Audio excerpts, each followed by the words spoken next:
माझ्या या अमरावती भागामध्ये आले पाहिजे आणि जिल्ह्याचा न विकास झाला पाहिजे, ते आणण्याच्या करता अमरावती लोकसभा मतदारसंघातून धडाडीचा उमेदवार म्हणून नवनीत राणा यांना प्रचंड बहुमताने घड्याळाच्या कमळाच्या, कारण महायुतीमध्ये कमळ पण आहे, घड्याळ पण आहे, धनुष्यबाण पण आहे.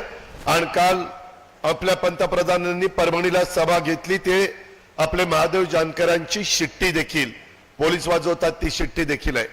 आणि आता 2 सभा घड्याळाच्या घेऊन आल्यामुळे घड्याळ तोंडामध्ये आलं. परंतु हे सगळी चिन्ह एकमेकांना सपोर्ट करणारी चिन्ह आहे. ह्या चिन्ह महाराष्ट्रामध्ये जिथं कुठं असतील त्याचं बटन दाबलं की ते मत देशाचे पंतप्रधान नरेंद्र मोदी साहेबांना मिळणार आहे. त्याकरता आपल्याला सगळ्यांना कष्ट घ्यायचेत, कामं करायचेत. मित्रांनो, अमरावती लोकसभा मतदारसंघात